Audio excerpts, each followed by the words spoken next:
From Wellington, New Zealand to the world, it's Living Blindfully, living your best life with blindness or low vision. Here's your host, Jonathan Mosen. This week, they've still got human agents, but now there's AI as well. We learn about Aira's Access AI feature and everything else that's new. We'll tell you about some new Braille devices announced at the CSUN Technology Conference and a user's experience with the all-terrain cane.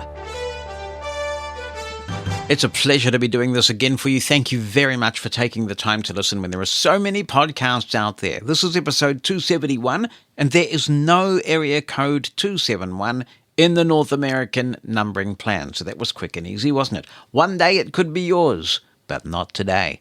And as we established last week, country code 27 belongs to South Africa. So I'm not going to tell you that every episode through the 270s.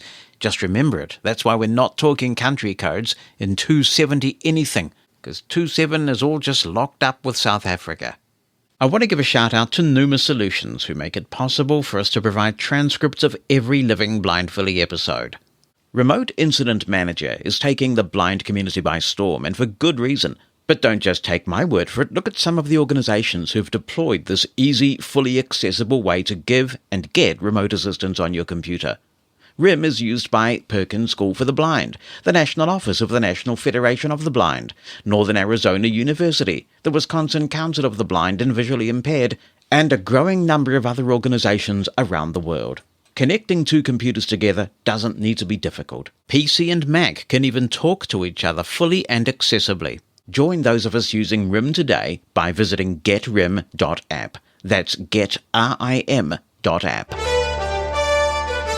As you'll be well aware, the CSUN Technology Conference has just concluded, and as always, there's a range of announcements to discuss. We're going to talk about Aira this time, because they've had some pretty significant things to say. We know of Aira, of course, as the organization that gives us access to trained sighted assistants on demand. And now they're moving into the AI space big time. To tell me about this, I'm joined by Aira's CEO, Troy Otillio. It's great to have you back, Troy. Hey, Jonathan. Thanks for having us on and giving us an opportunity to share what's happening. And we've got Everette Bacon with us as well. He is VP of Blindness Initiatives at Aira, and Everett's a well-known name, but we haven't had you on Living Blindfully before, Everette, so a warm welcome to you. Thank you so much, Jonathan. Yes, I'm really excited to be here. My first time. And it's such a pleasure to be with you. Well, Troy, as CEO, we'll start with you. Give us the elevator pitch, if you would. What did you announce at CSUN? As you know, or many may know, Aira started with the hypothesis that AI would be part of the solution that's provided, whether directly to individuals. And Jonathan, you were with us back in, I guess, 2018, 2019. We had the head of AI there from Microsoft. But today, we're taking back that AI journey where we have deployed an AI experience directly to explorers, and we'll talk about that. And equally, we're deploying AI to be incorporated behind the scenes, whether it's through agents or other approaches. But ultimately, we restart our AI journey today, and we'll get into Access AI and what it means. Equally, we can talk about some of the other changes to our service. Some of them are simple, but things explorers have asked for, such as call transfer. So we're talking about some of those call management features. And equally, we're excited about the journey we're on with our partners, so we can talk about some of the partnerships we've had. Everette, what would you add to that? I would just add that the Access AI feature is really exciting. I also want to add that in my role with our team at Aira, I'm now managing our customer care team. So anytime explorers have suggestions or calls that they want to bring back any kind of feedback to us, they can contact our customer care team directly, and I will hear of those feedbacks. So I'm really excited to be a part of this team. Let's lead then with Access AI. I take it that it's a little bit different from what Aira was discussing as a possibility back in 2019, and there was a CSUN presentation back then on what AI might be like. Because in those days, what Aira was saying was, we are collecting so much useful intelligence about where blind people like to get visual assistance, where the pain points are, if you will, in a less than accessible society at times, that we can leverage all of that data for good. But I take it that now you're really leveraging existing cloud-based AI services more than rolling your own. Is that right? That's right, Jonathan. We do believe there are techniques that a lot of vendors will be using, a lot of companies will be using to leverage their own AI, whether that's Vespero, whether that's Be My Eyes, whether that's Envision. We all have our data sets, and there are ways to apply that data, but the fundamental breakthrough has been the evolution of generative AI. I don't need to tell anyone that. I mean, it's all over the news.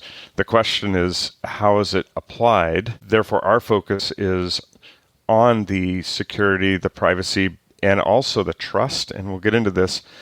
What our AI and really kind of our service provides is the ability for you, the individual, for free to get information from the agent to get your image description or your interaction validated. So we're going to be focusing on that kind of trust or understanding of when the AI isn't perhaps returning reliable results. So it's really leveraging our agents and their knowledge. Yeah, it's really exciting, Jonathan. We have this setting in the Explorer app for those that it's rolling out to. We're going to be rolling it out to all Explorers, but we are asking Explorers to opt in. So we want to make sure that they know about this and that their data is secure and that their privacy is secure and they are aware of this change. But it's really neat because you can directly take a photo and submit it to Access AI, get the information that's similar you've been able to get in other mobile applications. But now we have a validate with visual interpreter feature where you can get a validation. The visual interpreter can communicate directly with you, or even if you want to call the visual interpreter or call an Aira agent as you've done in the past, you can do that, and that will start with your minutes, and you can ask for validation. The visual interpreter will be able to see your image at the same time you've shared it. So you take a picture, you can ask it questions, I take it, you can interrogate the image, and if you want confirmation, then you can call an agent. And I take it at that point, once you initiate the call, your meter may be running if you've already exhausted your 5 minutes of free calls a day. Everett, we should probably be really clear on this. So you don't need to call an agent. You don't need to pay for minutes. The minimum validation, or the validation that we believe is going to be most popular, is going to be more of a interaction through the app. Call it your image chat, whatever you want to call it. So you've uploaded a picture, you've interrogated the image, but you're still not sure.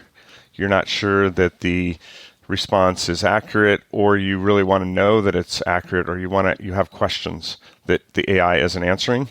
You can press a button and that image, that chat will be sent to an Aira agent, not through a call, but just through the app, and the agent will return a response within 15, 20 seconds, maybe a little longer, depending on what you asked, and that interaction is free. There's no minutes, there's no call made, you're not talking to them, you're just almost treating the visual interpreter as an extended portion of that AI experience. And when you do that, the agent doesn't know who the photo is coming from. Is that right? Well, we know what account you've logged into Aira. You're interacting with the AI, so we absolutely know who that person is. And you were mentioning, like, can Aira make use of its unique data? That's where I think the opportunity as well to, in the future, innovate, which is knowing who you are, knowing what sessions you've conducted in the past. We expect to do an increasingly better job at responding to those requests to a visual interpreter. Is it possible to save photos that you take along with the description? This is one area where some of these apps are falling short, in my view, that what people really want is to be able to save the photo in a way that, particularly on iOS, you've got descriptions attached to the photos so that you can then post them on social media or do what you need to do with them. Yes, so that feature is available. You can actually share immediately right from our app. You can share the description that the Access AI gives you. You would have to probably go in a little bit more and interact with the visual interpreter to share the photo to your specific Aira account. But that, yes, that can be done. What's that going to do to hold times? You know, this is always the bone of contention that people want an Aira agent right now. And you obviously have this balancing act that you can't have people sitting around waiting for calls, but you also don't want people waiting forever either. So what impact on hold times of this new feature if agents are having a look at people's images? Well, one reason we are opening this up slowly, starting with subscribers, starting based on your tenure with Aira, is so that we can do that fine balancing act. So that's why it's not generally available to the public today. And that's why we're not even going to have every subscriber in the system. Coming from CSUN, we've had tons of signups, and it's our job to let people in at a rate that makes sure we don't affect our hold times, because as I tell my team all the time, job one is to pick up that call in a relatively fast time frame so that it's quick and efficient. So we will scale up our agents to meet the demand, but we're not going to turn this on for everyone initially to make sure we don't flood the agents with these requests. And in terms of the quality of the descriptions that you get back, are these things pretty generic now? For example, if I take the same picture with Be My Eyes or Envision or whatever, am I likely to get a relatively similar description back? Or what differentiates, other than the agent feature, the feature that you've got? As you know, I'm an ex-technologist. You know, I grew up in Silicon Valley. I was a software engineer, and AI has been something that I've been looking at, working with, but I am still the CEO, so I'm not the technical expert. But I expect each of the vendors are going to have different responses. One thing we announced, and I think others will announce, I think Vespero announces, we're a multi-AI vendor backend. So we use OpenAI, we use Gemini. There are other models, and I was talking to Mark Buckley on Saturday because we were both in Sacramento. It happened to be at a NFB California convention. But the general approach we're all taking is similar. We're using multiple vendors, and then there's something that folks may have heard called prompt engineering or data flow. There is some art in how a system like Aira interacts with the underlying AI. And I expect that the descriptions, the quality, and the personalization will be different over time. Our goal is to personalize your AI, which is to say that based on, do you want verbose responses initially? Do you want subjective or objective? One of the things I know that Aira agents do a good job with is reading a menu. They know to cover the high-level categories first before reading the details. And then further, explorers personalize that and have certain dietary defaults in their profile. But our goal is to make the AI as personal, as customized to your needs, whether that's ongoing or in a situation. So I can't say what the other vendors are going to do, but we're going to continue to work at this to make it best. And there is a lot of art and is some engineering that go into how you make that all work. I would say we're just starting that journey, and this is starting now, and it will continue for, I think, ongoing. My analysis is that the Gemini AI tends to be quite no-nonsense and briefer, and that ChatGPT is much more flowery and kind of gives me more of a detailed visual concept.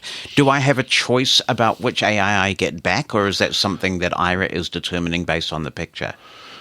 Jonathan, we haven't decided what the best experience is. Ultimately, we're about choice, so we want to give you the choice without having a ton of friction.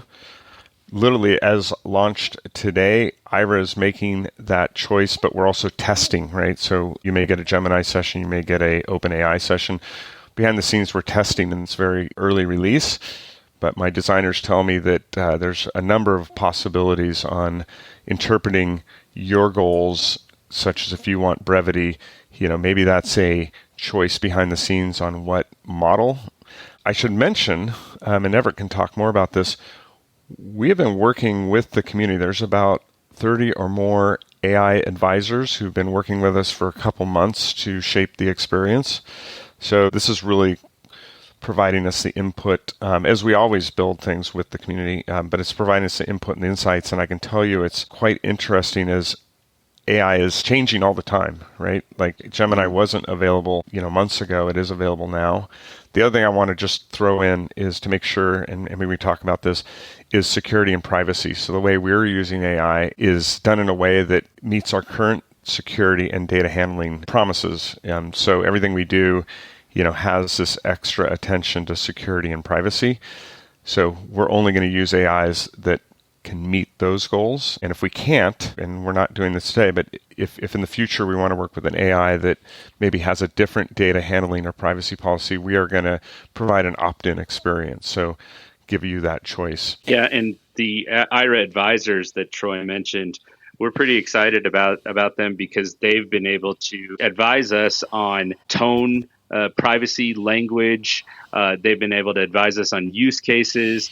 They've been able to advise us on how this feature would benefit our access partners, and then, of course, privacy and security. So those four areas, these different Aira advisors, some of them prolific Aira users, some of them leaders in the blindness community, but all have been relatively excited about what we've been doing and excited to be able to add their advice and customization to this process. Yeah, and this is one of the interesting things about prompt engineering, that when you tell one of these large language models that you're a blind person, sometimes it can give quite weird responses, and it can start apologizing for the fact that you're blind and goodness knows what else. So that must be a real challenge for assistive technology companies. The last thing you want is the Aira app apologizing to a blind person for the fact that we're blind. Most definitely. That is something we've definitely noticed. I'll even give you another example. We had an Explorer that was actually, Janine very well. Yeah. Janine was calling in and doing some prescription bottles and trying to get the information from the prescription bottle. And eventually the AI comes back to her and says, why don't you just look at it? Or get a sighted person to help you look at it. It was oh my pretty goodness, amazing. right. Okay. Yes.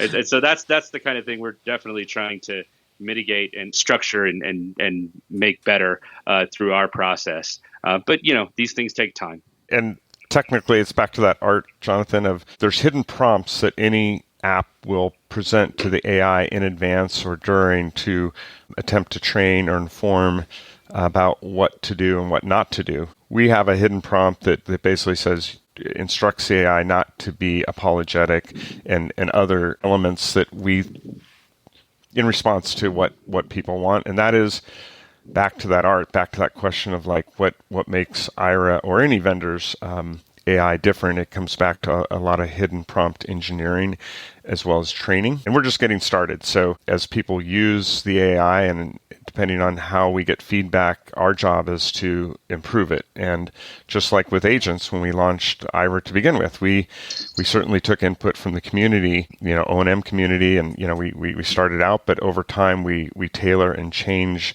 the training, we change how we interact with you, and the AI will be no different. Now, without you, Troy, we probably still wouldn't have Aira, and I give you tremendous credit for that. So I'm interested in the business case for this, because you're obviously developing this product. You've got engineering resources on it. Yep. Is there some potential that it cannibalizes what makes you money, which is the agent service? For sure. I take the big view. Whether Aira develops this or somebody else, it's coming, right? Like, I don't think we can ignore. And I think it's beautiful. It's awesome that we can now leverage AI. Our agents will leverage AI to improve their ability to deliver service. I think in the long view, AI should be able to take on more and more use cases of what we might call visual interpreting. Equally, though, as a business, we grow when there's more users that have Aira in their pocket, even if they're not paying. You know that many of our business model is kind of predicated on business and government funding visual interpreting. For example, many of the public offers, whether that's Starbucks or airports or other locations, the volume of calls is an indication at some level of the value that they are receiving or delivering to their customers. So if I could wave my wand, every blind and low vision person on the planet would have Aira in their pocket and they would make use of those access offers. But I also recognize that often people see Aira as an expensive solution. I'm going to need a subscription. Yes, we have 5-minute free, but my hope is, or our expectation is that the AI is another reason for individuals to put Aira in their pocket, and then they're just a little bit closer to making use of the free access offers. And that ultimately will drive the business model of Aira, because we'll have more businesses deploying Aira as an accommodation. We'll have more retail or banks or any number of private businesses deploying Aira because there's simply a greater army of people using visual interpreting. So it's really about broadening the awareness of Aira and then providing a service that has benefit. And much like we sponsor calls, we have 5-minute free. This validation and the use and the cost of AI is just another one of those things that we do so that we grow our brand and grow our number of users. So that segues us nicely, Neely, into other things. But before we leave Access AI, how do people express interest in getting access to it? They may have seen already the announcements, which have a link to this sign-up form. In the app itself, there's a tab with Access AI, and if you're not enabled, there is a link to the sign-up form. So there's a sign-up form, and once you fill that out, our team looks at that, and then again, starting with subscribers and starting with our early subscribers, we're onboarding. But in the next weeks and months to come, we expect everybody to have Access and AI enabled. Okay, so that's the simplest way. If you've got the Aira app, look for that Access AI tab. If you don't have access, you can apply from there. Yep. That is definitely the simplest way. Yep. Brilliant.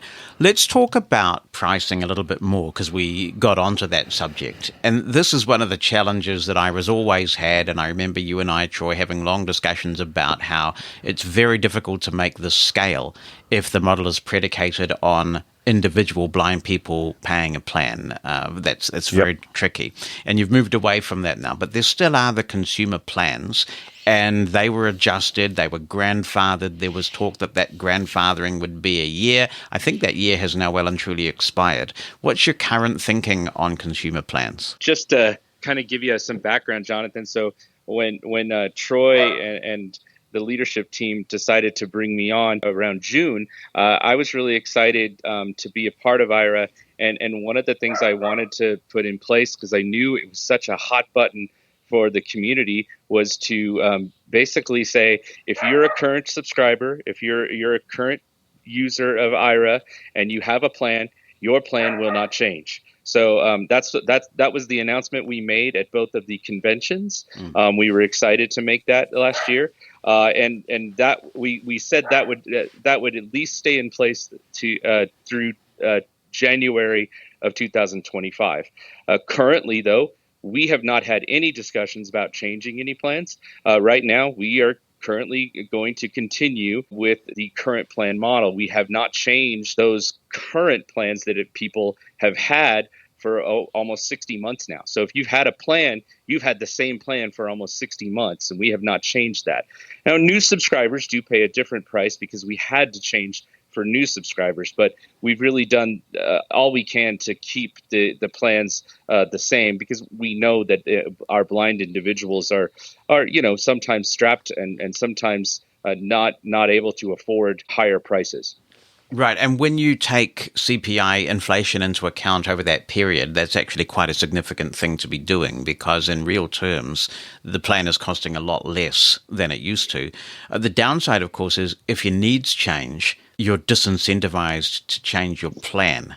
Our goal is to grow the category of visual interpreting. It turns out Aira is the only company today that provides professional, secure visual interpreting. Be My Eyes obviously provides a version of that with volunteers, which is great.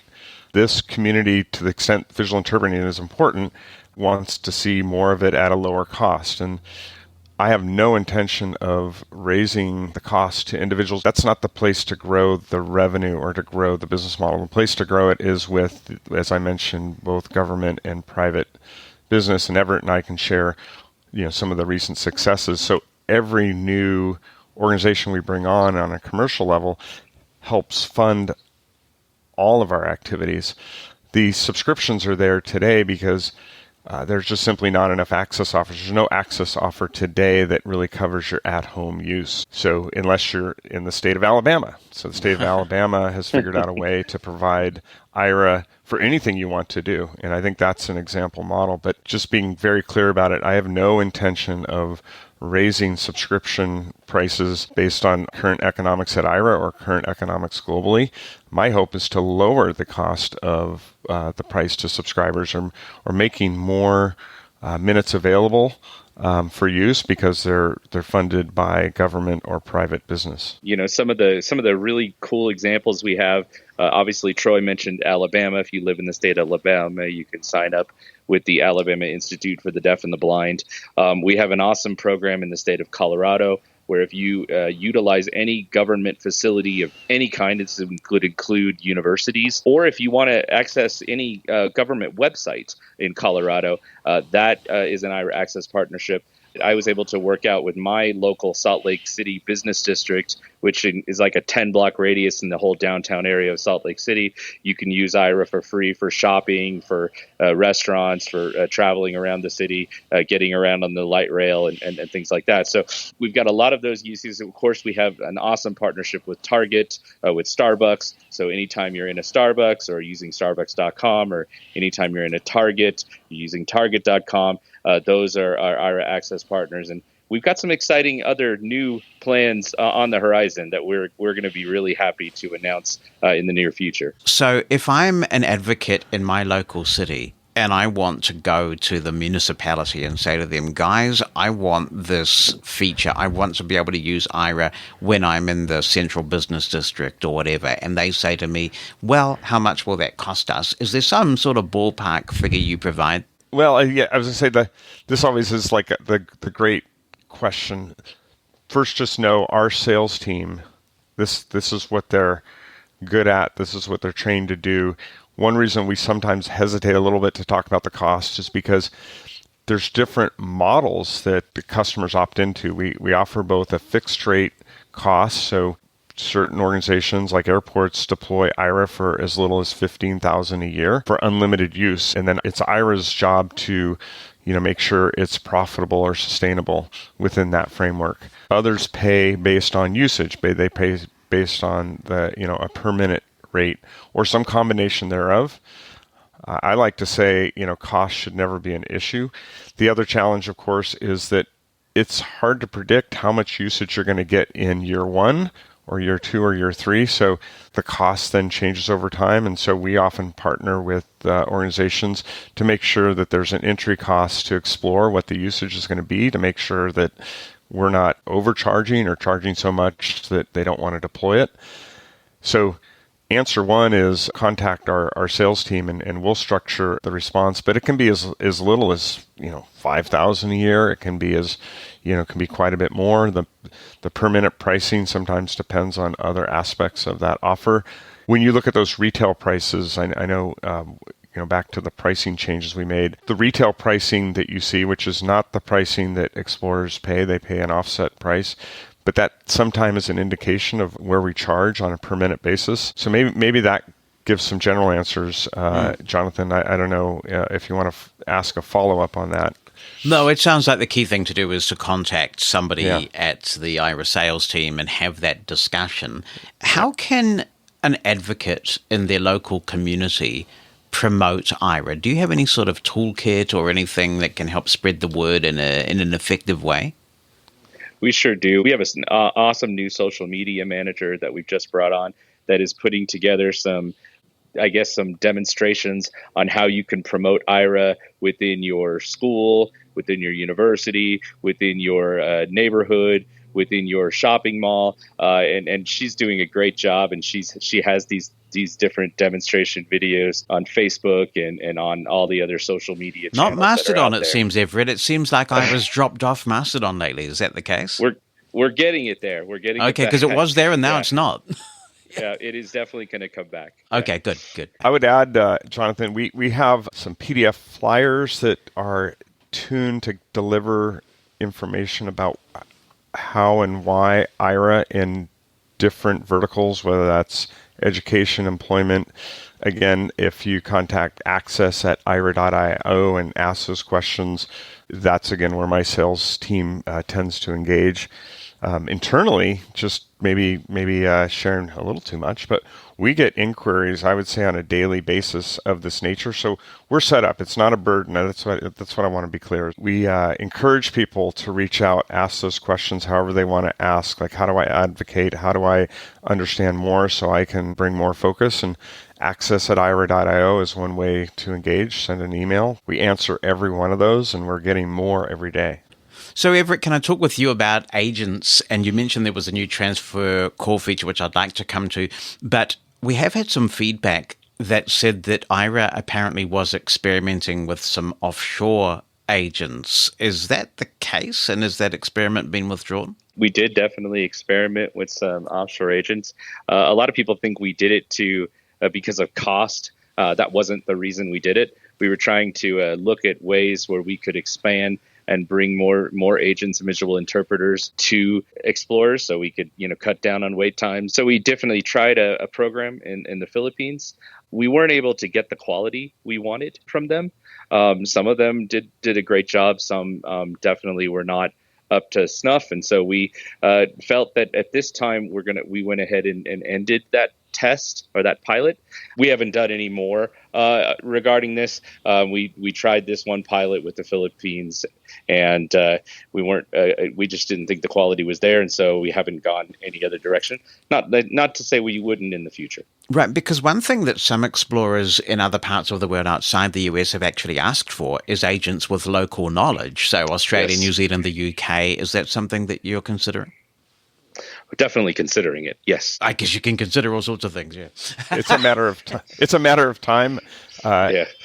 I think that was the a challenge with the agents that we trained and onboarded with all the same protocol, but ultimately some of the lack of context around conventions and local knowledge is a barrier. And so I've heard from you and from others who are outside the U.S., hey, I would love to have a visual interpreter that knows me better because and knows the local customs and conventions.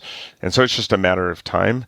And this experiment we ran definitely helped us learn some of the internal operational challenges. And we will come back with an offering at some point that deploys agents in country. We don't have any plans for this year, but that could change. Everett, for those who don't know you, I should say you're a blind guy. You're also into tech, so you're probably familiar with RIM, Remote Incident Manager. It is a revolutionary bit of technology. And every time I call Aira and ask for remote assistance, I really feel the pain of not having it. I've been going on to Troy about this for a long time. Any chance we might get RIM sometime? It's definitely something we are constantly looking at and evaluating.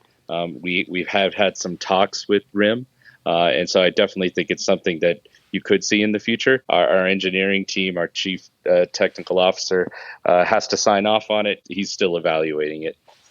Yeah, I mean, look, it's impactful. I find myself calling my daughter instead of Aira because she can do a RIM session and Aira can't. So I don't use my plan as much as I would, specifically because a lot of the assistance I want from Aira these days is internet related. And it's just not a good experience, with any of the options that are available through Aira compared to RIM. Hey, Jonathan, I do want to make sure people know, because in fact, I was just on Saturday. I was with a couple hundred folks in California, a lot of them Aira users, and I was surprised that some did not know that we have a desktop or a web offering that you can use directly without the phone. Because often you're sitting at your computer, and it's a little awkward to pick up your phone to call the agent when in fact you want to share a document, you want to share your screen.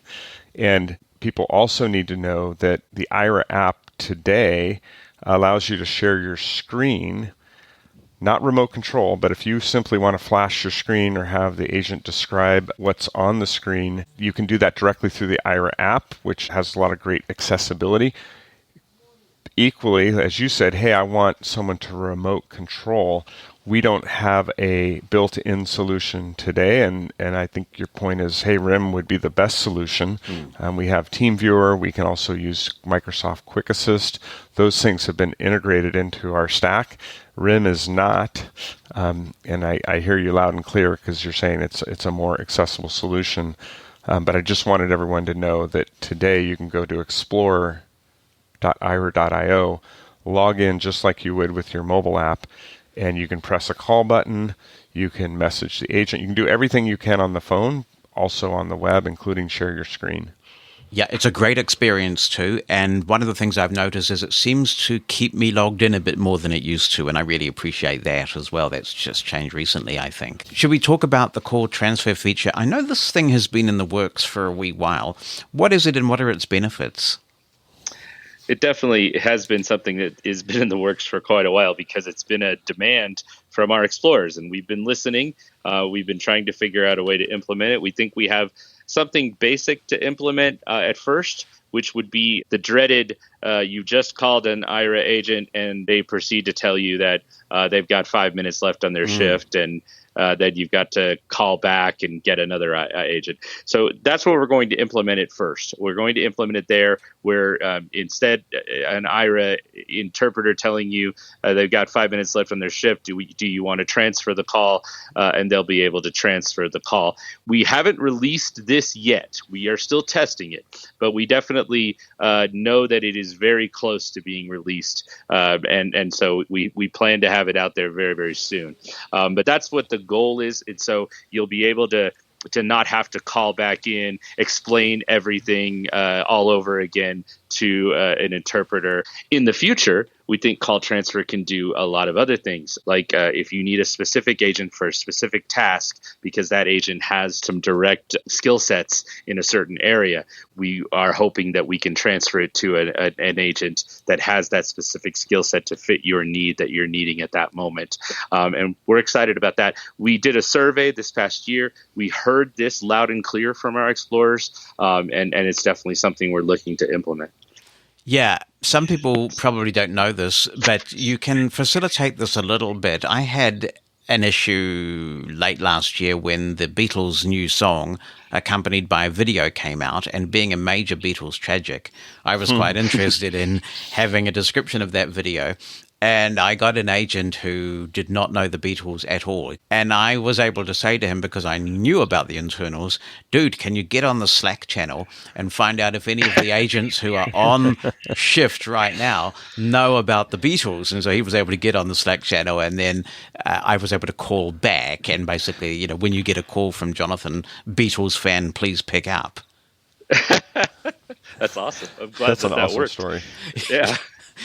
It's not exactly quite as seamless as a transfer, but it did work. no, that's exactly what our team is designing and looking at. And while we can't forecast the launch date, it is something that if you come to the CSUN talk, that's something Jeffrey talked about, the roadmap for what we call call management. So whether that's matching you to a specific agent with a certain skill or ability, or a callback. So in the rare cases we're really busy, or maybe that expert is really busy. Rather than you waiting and listening to the wonderful ringback tone, you can hang up and we'll call you back, or schedule a call. Like, hey, I'm going to need my Beatles expert at this time. That's all things that will happen. It's just, is it going to happen in the next, 2 months, 3 months?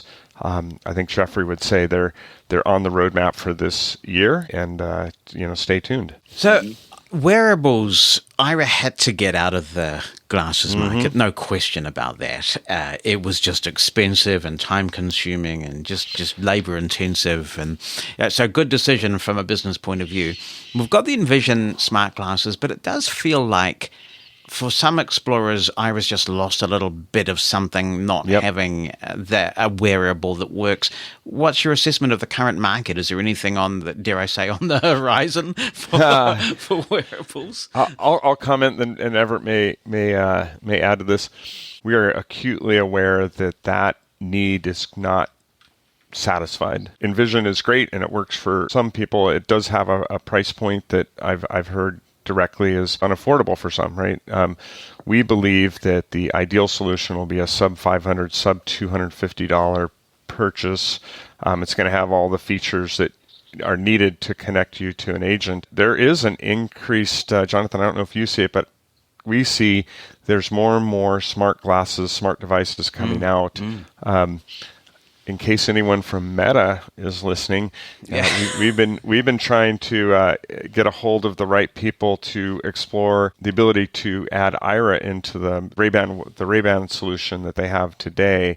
We're not successful yet, so I'm trying to find the right person there. Well, you never know. We may be a matchmaker for you, Troy, because it astounds me who listens to this thing, because every so often I make an observation about a company and somebody from that company will get very grumpy with me. So it's amazing who listens. Yeah, so I would say, to all those people listening that may know of a smart glass or have connections into a company that's delivering at scale, we are always actively seeking, and Jeffrey even talks about there's an open source, which is a way that technology gets developed in kind of a public collaborative way. There's even an open source glasses project that is university based, and I could probably dig more details, but ultimately there's some hope that by investing there, we're investing a little bit of effort there, it'll be easier for not just Aira, but any accessibility technology to put their app into a smart glass. Because right now the friction is we need manufacturers and providers to provide that low cost and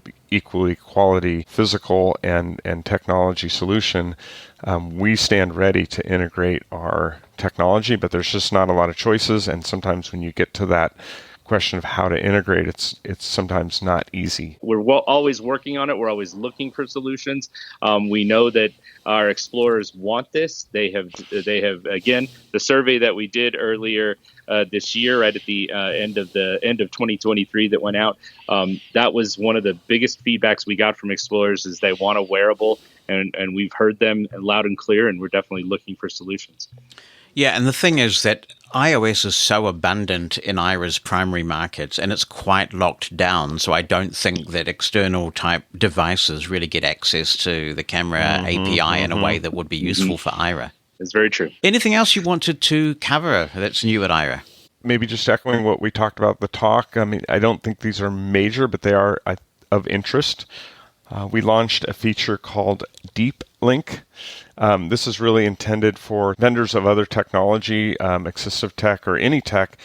If you want to provide an experience so that if I'm on a website or I'm in an app and with a single click launch a call, we now make that easy. So we're an open platform. Anyone can connect. So again, if you're a website and you wanted to have a call Aira button on there, or you're an app, we provide that. It's a pretty straightforward integration. It's not unique to Aira, like deep linking is something that is a standard form of... Right, so it's a URL that starts with a specific prefix, I take it. Is that how Yeah, it it's a fancy URL, if you will, fancy link that you can pass information. So like you could say, the call came from XYZ app or website, make it even more convenient. So that's something that you would have heard at the talk.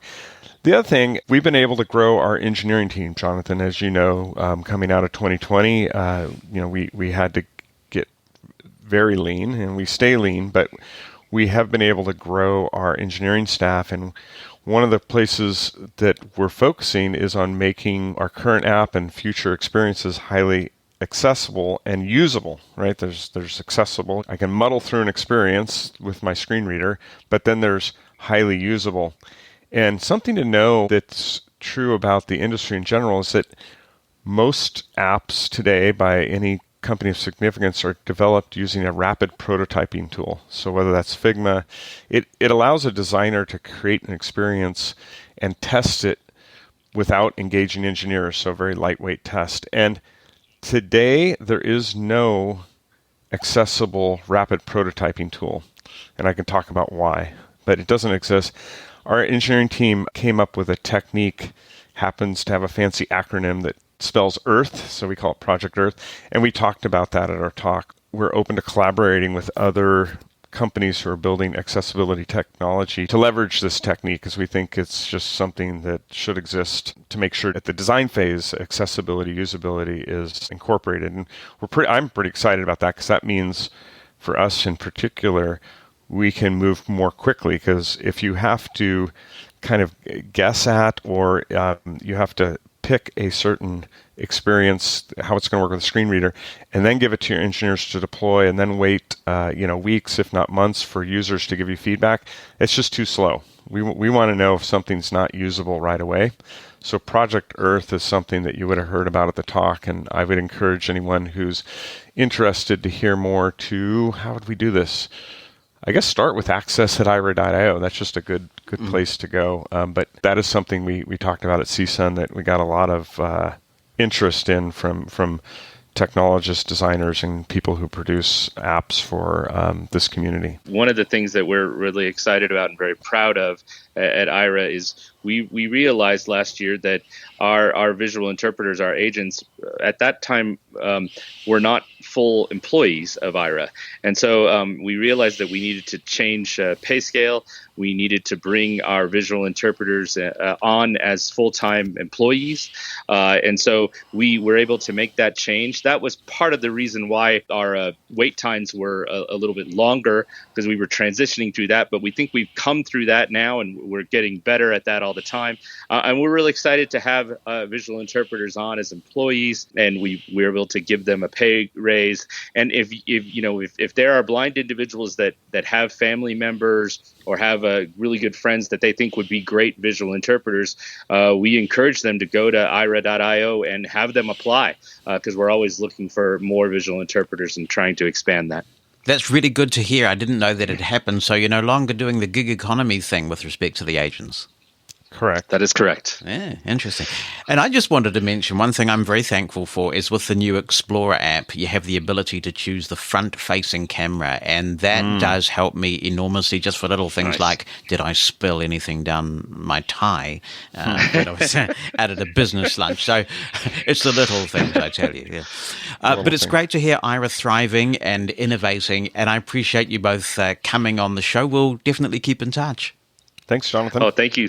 Thank you so much for having us, Jonathan. And thanks to Aira for giving me access to Access AI so I can show it to you. It's important, I think, to set some expectations around all of these services and making sure that you use the right tool in the toolbox. If you simply want to read a document, say, for example, you're going through your print mail, if you still get any of that, and you want to know what the mail says, these artificial intelligence apps will summarize the mail for you, but it's quite hard to get them to read the full text. And some of them actually get quite finicky about reading information that might have privacy ramifications. So if you're doing that kind of work, well, you might call an Aira agent if you want Aira's help, or you could simply use an app like Seeing AI. For reading text, in my experience, Seeing AI is the best of these apps. I say that because in my experience, it's the most accurate, it's the least fussy, and it's also pretty quick at getting information to you. But your mileage may vary. You may have another app that you prefer. But the point I'm making is that if you're going to use Access AI, you probably want to use it to describe something, either a scene or a physical object of some kind. And that's what I'm going to do in this brief demonstration. I still have the Zoom H6 Essential down here in the studio after all the reviewing and playing with them that we've been doing in recent times. And I thought we'd get Access AI to take a look at that. Aira Explorer. Aira Explorer. If you're familiar with Aira already, the first thing you'll notice is that there's a new tab at the bottom of the screen. Selected. Home. Access AI. Tab 2 of 4. Usage. Tab 3 of 4. More.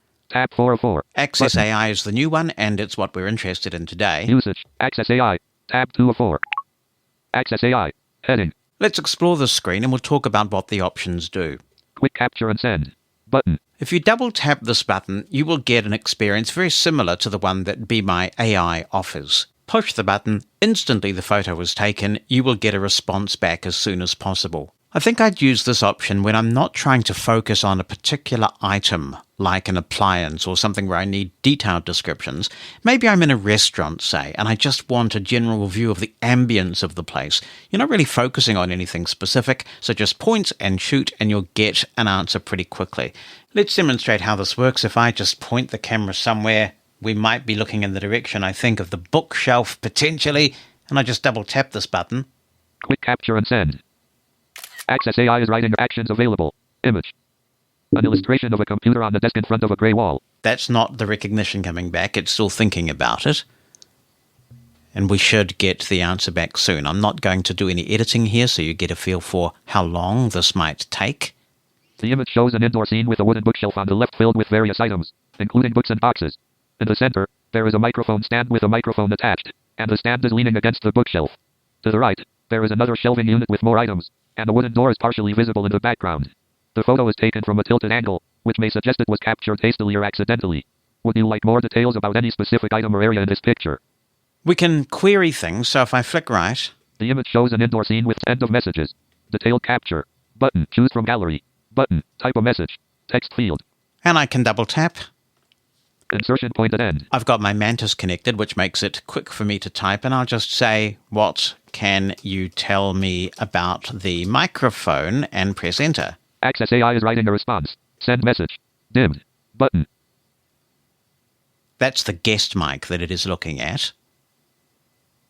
The microphone in the image is attached to a black stand with a tripod base, which is leaning against the wooden bookshelf. The microphone itself appears to be a studio-style condenser microphone, commonly used for recording vocals or instruments due to its sensitivity and wide frequency response. It is positioned at the upper end of the stand and is oriented horizontally, likely positioned for someone sitting or standing in front of it to speak or sing directly into it. The cable from the microphone is visible, trailing along the carpeted floor. If you need more specific details or have any other questions, feel free to ask. It's not a condenser microphone, by the way. It's speculating there. It is a Heil PR40, which is a dynamic mic, and I might tell it that. Send message. Dimmed. Type a message. Text field. A keyboard visible. It is actually a dynamic microphone. The Heil PR40. What can you tell me about it? It is actually a dynamic microphone. Send message. Well, I'm typing quickly, so we'll see whether it makes sense of my quick typing in the interests of getting the demo done. The Heil PR-40 is a dynamic microphone known for its professional quality and versatility. It features a large diaphragm, providing a wide frequency response suitable for both voice and musical instruments. The PR-40 is often praised for its ability to capture deep bass tones as well as clean and clear high frequencies, making it a popular choice for podcasting, broadcasting, and recording applications. It has a cardioid pickup pattern which helps to isolate the sound source and reduce background noise. The microphone's design typically includes an internal shock mount to reduce handling noise, and it has a sleek, professional appearance. If you need more information or have other questions, please let me know. So underneath, you've got one of the large language models at play here, generative AI. I'm not sure whether it's Gemini or ChatGPT, and Aira is experimenting behind the scenes, so sometimes you'll get one and sometimes you'll get the other, and we're not sure why or when. And that's good because life has lost a lot of mystery lately, don't you think? And it's good to have some mystery in life. So that's how the quick capture works. There are other things that you can do when you're having this conversation. So if I flick back now. Type a message. Text. Choose from gallery. Button. This choose from gallery button is great. It means that you can just double tap from within this conversation and you can add a photo from your existing collection of photos and it will describe it for you. Detailed capture. Button. I'll come back to that in a minute. This is one of the most compelling features of this experience in my view. It is fantastic. End of messages. The Heil PR-40 is a dynamic microphone known for its... Now that we're on one of the messages that Access AI has sent, we do have some actions available. Share. If we choose share from this message, it will bring up the standard iOS share sheets. So for example, if I wanted to share the text of this message in the Mona app so I can post it to Mastodon, all I have to do is find the message I want to share, flick down once to share, double tap, and then my share sheet will come up. I can choose Mona, which is the Mastodon app I use, and the post will be filled with the contents of the message. Share. Copy. We can also copy the text of the message to the clipboard. Mark as helpful. Mark as not helpful. I'm presuming that this provides feedback to Aira about what responses are working and what are not, because they'll be able to do some prompt engineering to fine-tune the responses that we're all getting. Verify with visual interpreter. This is the interesting one. I won't do this at the moment, but we will try it at some point in this demo. And this is another big advantage of using Access AI, because as we know, sometimes AI gets things wrong, and sometimes things are too important to get wrong. So if you need some reassurance, you're not quite sure that it's getting the information correct, then you can share with an agent. The agent will have a look at the photo and eventually text you back. I guess response times will vary depending on how much load there is at any given time. And I imagine that there'll be a lot of people testing this Access AI at the moment. So you know how it is with novelty value. it will probably start to settle down eventually, and Aira will get some understanding of what normal usage looks like. Activate. Default. And then we just have the activate button. If I double tap that, Alert. Mark as helpful. Button. Mark as not helpful. Button. Copy. Button. Share. Button. Verify with visual interpreter. Button. Cancel. Button. so that's another way of getting to the same thing. If you don't, for some reason, want to use the actions rotor, when you're on a message that Access AI has sent, double tap it, you'll get this little menu of options that you can flick through. I'll back out of this menu, The microphone in the image. ILPR dash. and I'm going to flick back. It is actually a dynamic microphone. The microphone in the image. What can you tell me about the image shows an indoor scene with actions available. Image. An illustration of a computer on the desk in front of a grey wall. All right, now we're on actions available, and it said image. If I flick down, Share. we can share the image. So what you could do is you could copy the text to the clipboard. You could then share the image to your social network of choice. You can include the text description in the body of the post if that's appropriate. Or if you're using a client like Mona for Mastodon, which has a field where you can add alt text to an image, you could actually paste the text from the clipboard into the alt text field and get a fully accessible image while preserving the body of your post for regular things. This is a pretty cool setup. Also, if you go to the share sheet, you've got the ability to describe with Access AI. So you'd be able to use this if you find a post on Facebook or Mastodon or whatever, and you see an image and you want to know what that image is, you can share it to Access AI from the share sheet. If you'd rather use the Photos app rather than Aira's built-in gallery feature, you can also share from the Photos app. So it's a very versatile experience. What I'm going to do now is back out of this. Access AI. Heading. Quick capture and send. Button. Detailed capture. Button. In my view, the detailed capture feature is just very cool indeed because it gives you access to the full iOS picture-taking experience, including the accessible viewfinder. Apple's very accessible features for taking photos have made photographers out of some of us who've been totally blind since birth, and we never thought that we would get into it. So it takes a bit longer to go through the workflow to take a picture this way, but it's worth it if getting an exact picture of something is really important. If you're focusing on one particular object, for example, like a remote control, or the Zoom H6 Essential Recorder, which just happens to be sitting here for our demonstrating pleasure, you want to try and get as good a picture of that as possible. It does matter how good the picture is. That's going to influence how accurate a description we get back. So let's try this. I'm going to put the Zoom H6 on the desk in front of me, just ahead of my keyboard. It's quite a busy environment in this studio. And I'm going to double tap the detailed capture button. Take picture. Button. Viewfinder. Focus unlocked. Image. A person standing in front of a control panel. All right, well, it's seeing me. Let me just make sure I close up on the H6 Essential. We'll try taking this picture. But as we flick through... Flash. Automatic. Zoom. 1.0x. Camera mode. Photo. Take picture. Button. Camera chooser. Back facing.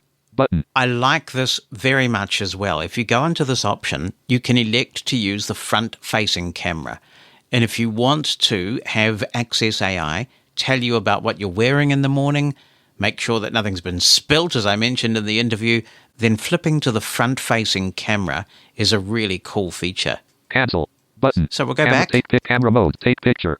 Button. And we'll choose Take Picture. An electronic device with buttons and text on it. Possible text. H6 Essential. Handy recorder. 3. Mixer. Ecom. 32M. Now remember, this is Apple's description. At the moment, we're still in the camera part of this. So Retake.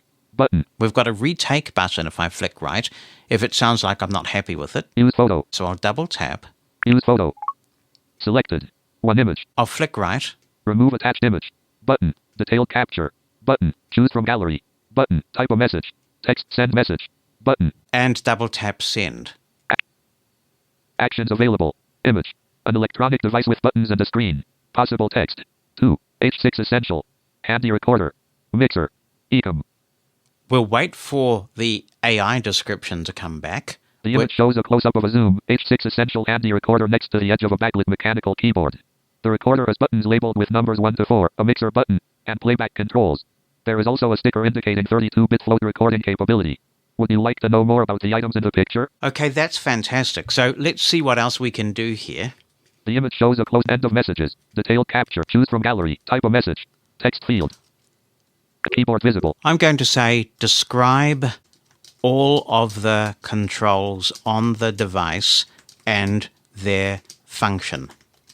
And I'll press enter. Describe all of the controls on the device. Send message. Dimmed. Button.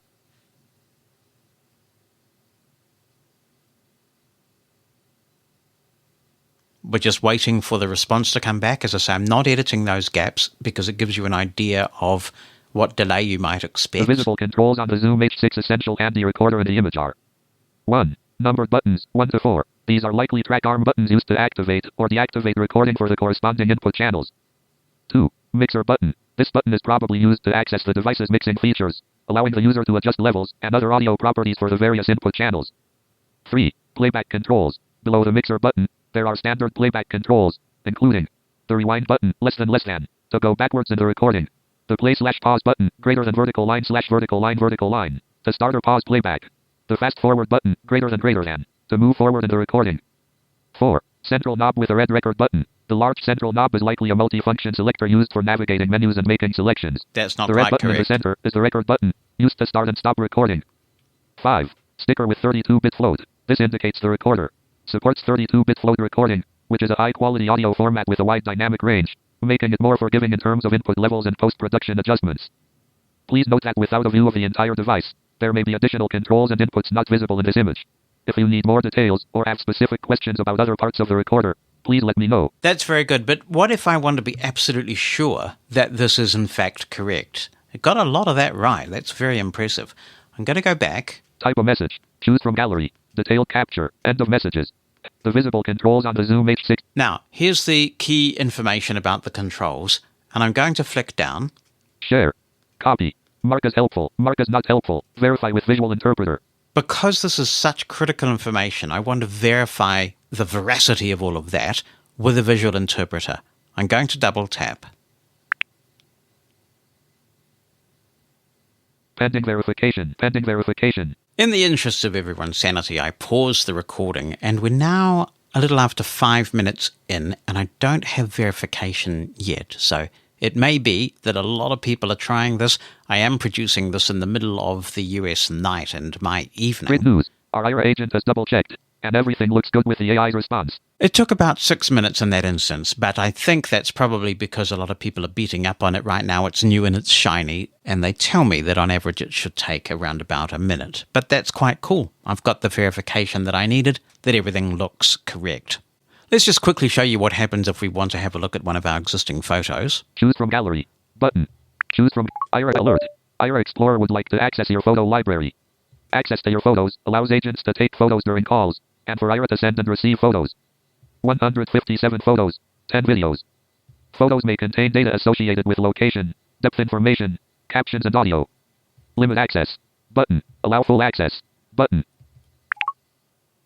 Aira Explorer. Now I can move around the screen. Live photo. Photo. I'll just go back actually to some photos I took while we were on holiday. Live photo. The London Eye. Date. September 13th. Let's have a look at this one because this should give us a good view of what we saw from the London Eye, and I'd love to get a description of this. I'm not sure I actually ever have. Selected. Selected. One image. Now I can flick right. Remove attached detailed capture. Choose from gallery. Type a message. Send message. Button. What is cool about this is that if I just press the send button, it seems to default to giving you a broad description of the image. But having attached the image, if I want to ask something specific about it, even before the recognition is done, I can do that as well because the message body is right here. But I'm going to double tap. Send message. Actions available. Image. A photo of a Ferris wheel in a blue frame. That's the Apple description. I suspect we're going to get much improved descriptions when iOS 18 is released, and we expect that to go into a private beta in June when WWDC happens. The image shows a large observation wheel, commonly known as a Ferris wheel, towering over the surrounding area. The wheel has numerous enclosed capsules for passengers to ride in. In the foreground, there is a paved area leading up to the wheel, and a few people are visible walking. The sky is overcast. Would you like to know more details about the surroundings or any specific aspect of the image? Access AI also works in the web-based app that Troy was talking about, and you can go there by visiting explorer.aira.io, log in, and if you've got access to Access AI, it'll be there as a tab. With the web-based experience, all you can do is send it a photo. So if you've got a photo on your hard drive and you've always wanted that recognized, then Access AI can do that for you. It's very accessible in the sense that everything speaks. If you type to Access AI, when Access AI responds, you hear that automatically. At least that's the case for me with JAWS. But what I find is that after I hear the photo description, I can't use my arrow keys on the web page to review what it just told me.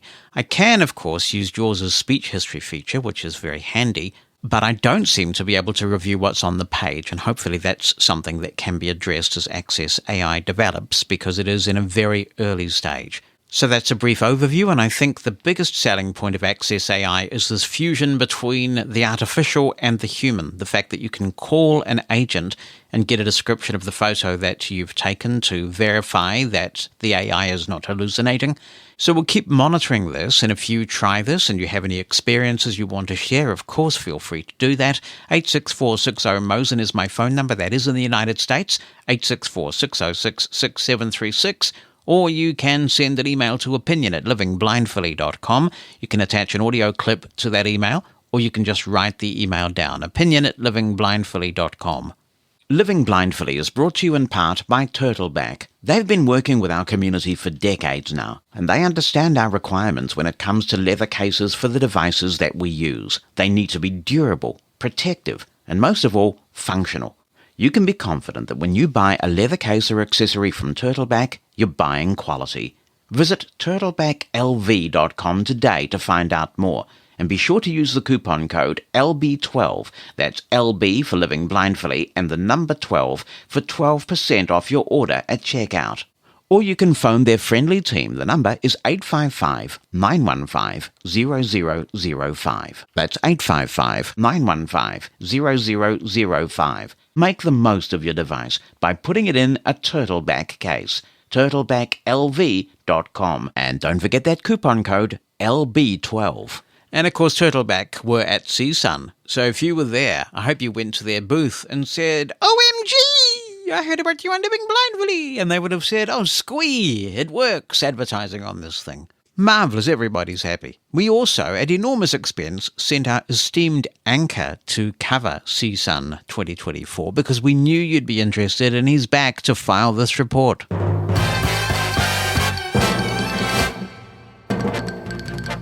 Good evening, I'm Walter Cainwright with Living Blindfully CSUN News. A couple of new Braille devices were announced in California this week. HIMS are now taking orders for the Braille eMotion. It has a Perkins-style keyboard, 40 cells of refreshable Braille, and cursor-rotating keys. It also boasts text-to-speech capability, putting it in competition with HumanWare's Braille display and fractionally undercutting it on price. It includes built-in stereo speakers and recording capability. You can connect it with up to 6 computers, tablets, or smartphones at a time and switch between them. One of those can be USB, the other 5 are wireless connections using Bluetooth. It's compatible with all widely used screen readers, including JAWS, NVDA, Narrator, VoiceOver, and TalkBack. The device comes with built-in applications for a variety of tasks. Apps include Notepad, Daisy, and Document Reader, Media Player, Calculator, Alarm, Stopwatch, Countdown Timer, and Voice Recorder. You can upgrade the unit via Wi-Fi, and HIM says Wi-Fi will provide for more features later, including support for popular book repositories serving the blind community. You can also use the Wi-Fi to download a range of voices into the device. They estimate you'll get 20 hours of battery life from it. It sells for $3,600 US. Meanwhile, the APH Mantis has competition, as Orbit Research introduces 2 Braille displays with a QWERTY keyboard and either 20 or 40 refreshable Braille cells. The Orbit 20 sells for $995, while the Q40 sells for $1,895. The devices work with PC and Mac, offer thumb keys for navigation, and a full row of function keys. The display comprises the Orbit signage quality cells, which is a significant contributor to the low price point. It can connect to 6 devices at a time, 1 via USB, and the remainder via Bluetooth. Artificial intelligence took center stage at the conference in Anaheim. As promised, Envision has started accepting new beta testers for their Envision Assistant app. Users can teach the app about their personal preferences and even provide directions about the kind of personality the assistant should have. Users can also choose from a large number of voices with a range of accents. And that's the way it was at the CSUN conference this week. I'm Walter Kane Wright for Living Blindfully News. Since you're listening to this podcast, you already know that Living Blindfully has a substantial, engaged global audience. We're heard in over 110 countries and territories. That's an opportunity for you if you have a product, service, or podcast you'd like to tell our audience about. Get in touch with us about advertising here on Living Blindfully. We'll tailor an advertising campaign to suit your message and your budget. Find out more and get in touch by visiting livingblindfully.com/advertise. That's livingblindfully.com/advertise. And share your message with the Living Blindfully community. Here's something that I discovered on Christmas Day, no less. On Christmas Day, and I forgot to mention this, so I'm grateful to Henk Abma for writing in and jogging my memory about this. He says, just a quick tip to those who have a Qardiobase scale and want to charge the battery. It looks as if you cannot use a standard USB-C charger, even though the base has a USB-C connector. So you need to charge it using the standard USB-A to USB-C cable. The same goes for the Blind Shell Classic 2. According to an article I read, this is because the USB-C connectors on these devices are actually micro USB connectors with an adapter on top. Well, Hank, thank you for the explanation, because I, as I say, discovered this on Christmas Day. I was stepping on the scale on Christmas Day, and in retrospect, you'd think you'd give yourself a break on Christmas Day, wouldn't you? But I stepped on the scale, it didn't work, and actually this is one accessibility deficit in the Qardio app, because I cannot find anywhere that shows me how much battery I have. So it wasn't clear to me initially that the reason why the scale wasn't working was because it was flat. But I did some work with Be My Eyes and Seeing AI and that kind of stuff and tried to work out whether anything was happening on the scale. And then eventually I got the message that the battery was low. So I thought, oh, no problem. I've got this thing where I can plug in a whole bunch of accessories with USB-C cables. So I plugged it in and found that it wasn't charging. It just didn't seem to be responding at all. And Richard came over for Christmas Day, my son Richard. And I said, what's going on with this thing, Richard? Does it look like it's charging? And he said, no, Dad, it doesn't look like it is. So I went into troubleshooting mode, and finally I thought, what would happen if we plugged in the USB-A to USB-C cable and charged it that way? And sure enough, it sprung to life, and Be My Eyes was able to tell me it was charging and everything like that, and we were good again. So I did learn that the hard way. And I would encourage everybody who has Qardiobase scales, who use VoiceOver or TalkBack, well, I'm not sure, I haven't tried the Android app to know if it's any better there, to just get in touch with Qardio, because they seem incredibly responsive, and say, look, please just give us a way of finding out how much charge is in the device. Hello, Jonathan and listeners. I'm loving your podcast. You do a great job for us. Just wondering if you might be able to help me with a quirky question I have. I'm currently running a Dell laptop with Windows 11 and also an old Windows 98 machine with a DOS program called Q&A using an Arctic transport.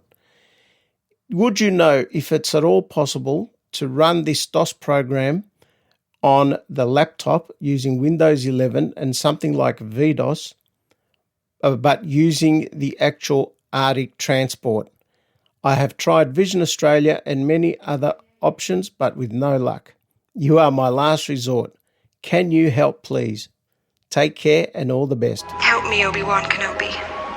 You're my only hope. Yeah, no pressure, no pressure. I don't know, Michael. That's Michael Pantelides, by the way, calling in from Australia. So this is a bit more complicated than just spinning up a command prompt and running it from the command prompt because you want the transport to work. So I don't know the answer to your question, but I feel sure that if anyone does, it's going to be somebody listening to Living Blindfully, somebody who's geeky enough and perhaps retro enough to want to get an old DOS program working again. And if it's not too difficult, I may well be up for this, because I would love to get the original Monopoly game by Don Philip Gibson up and running on my computer again. I loved that version of Monopoly. It was brilliant. Does anyone else remember it? So many happy memories for me of playing that Monopoly game with my friends. It wasn't an online game or anything because we're talking DOS. So we all just used to sit around the computer and play Monopoly. Wow, that was a good version of that game. And unlike the online versions that now circulate in the community, that game followed the rules properly. There is not one online version of Monopoly that I'm aware of that's accessible and follows all the rules. So I'd be up for this. Anyway, does anyone know how to help Michael out and get his old DOS program working? Opinion at livingblindfully.com or 864-60-MOSEN on the phone, 864-606-6736. And just to further reiterate the urgency of the situation, Help me, Obi-Wan Kenobi. You're my only hope. you may recall that a wee while ago we had a listener reporting some issues with Goodmaps in Germany, the German language version. And Mike May says, I had a German user try Goodmaps outdoors with voiceover in German. We confirmed that the background announcements are partially in German and partially in English. It might give the distance to a POI in English and the direction of that POI in German. Maybe this can be addressed by making sure the background voice in the spoken content area of iOS is set to German. I didn't realize that you can adjust the synthesizer selection and voice speed as follows. The background voice in Goodmaps Outdoors can be adjusted as follows after turning the background voice option on in the outdoors settings. This is the voice that announces in 3D audio and when the Outdoors app is in the background. To make adjustments to the background voice, go to the iPhone settings, accessibility, spoken content, voices, and then choose your language and specific voice, like Alison or Alex for English. There are many other options. Also, under that voices option, there is a voice speed adjustment for your preferred speech rate. There is no save button, just back out of the screen. Thanks, Mike. It'll be interesting to hear if that resolves the issue. Devon Jelinek is writing in and says, I'm looking for a mixer to record my phone conversations. What type and model is your mixer, and where did you purchase it? Well, the mixer sitting in front of me right now, Devon, is way too massive for just a small use case like that, because it's an Allen & Heath Z22FX, and it's designed for broadcasts and large amounts of live work. A mixer may not be what you want for this particular task. If you're recording conversations from your smartphone, then there would be a couple of solutions which would be quite cost-effective for you. One would be to take a look at the PodTrack P4 from Zoom. You could then run a cable from the TRRS jack of the PodTrack P4 and put a dongle on the end. The dongle that you need would depend on whether you have an iPhone 14 or earlier, or anything else. If you've got anything else other than an iPhone 14 or earlier, you would have a USB-C to 3.5 adapter on the other end. And if you've got an iPhone 14 or earlier, then you would want a Lightning to 3.5 adapter on the other end. I have seen on Amazon a cable that has a TRRS jack at one end suitable for the PodTrack P4, and it terminates in a Lightning adapter, so you've got one less dongle to worry about, and there may well be a similar cable that terminates in a USB-C port. When you plug all this in, you'd be able to record your phone conversation. You would need some sort of microphone plugged into one of the other inputs of the PodTrack P4, but that would do it nicely, and I guess that does have basic mixing functionality as well. You could also use a Focusrite Vocaster 2, which would allow you to pair via Bluetooth or that same TRRS cable with your smartphone, and then you would be able to record the conversation if you connected that to a computer or another smartphone. If it's an iPhone, certainly you wouldn't be able to record from the iPhone that you're talking on, but you could connect it to a laptop or something like that. So I would investigate those options, the PodTrack P4 or the Focusrite Vocaster 2, both of which we have talked about in previous episodes of this podcast. So if you go to livingblindfully.com, we've got a powerful search engine there, and you can search for those products, and you'll find the relevant episodes. Mo is finally following up. He says, once upon a time, in a land far, far away, last August, in exactly the same place I'm sitting now, but don't tell anyone, I promised to let you know how the all-terrain cane performed during my trip to Tanzania. Well, due to some unforeseen circumstances, I ended up not going on that trip, so I can't tell you. If you've been waiting for my review all this time, slowly building up excitement, and now feel the onset of crushing disappointment and dread, asking yourself how you're going to know if the all-terrain cane is something you'd like, have no fear. I took the cane to Morocco instead and found that the cane is pretty good. I was able to walk over rough, mountainous terrain with complete confidence I wouldn't fall into a ravine somewhere. I was able to walk independently on the beach. It was portable, not too heavy, and overall made the trip a lot easier since I knew I could independently walk around if I needed to do so on any terrain. It pretty much does what it says on the tin, and that's awesome. I even used it once when I was back in the Netherlands, since my daily cane broke. I still don't like it for daily use, it makes too much noise, but thundering down the street for a day or two is fine, especially if your other option is to not go out independently at all. In fact, I might take it to the gym next time I go there alone. My regular cane got stuck beneath the pedal of one of those stationary bikes and got bent slightly. I don't think that's going to happen to the all-terrain cane. I'm pretty sure most people who wanted one have one by now, but if you don't, and are planning to go on some hikes, you can safely get it. It'll serve you well. Then in episode number I can't remember, and have been sitting here for 5 minutes trying to, dude, why didn't you just look it up on the thing? Go to livingblindfully.com and type it in. You would have found it in less than 5 minutes. Anyway, someone asked how accessible the Duolingo app is on iOS. Duolingo is very accessible on iOS. Yes, you have timed challenges, and that may stress you out a little, but they're completely optional. You also have a leaderboard, but you don't have to look at that either.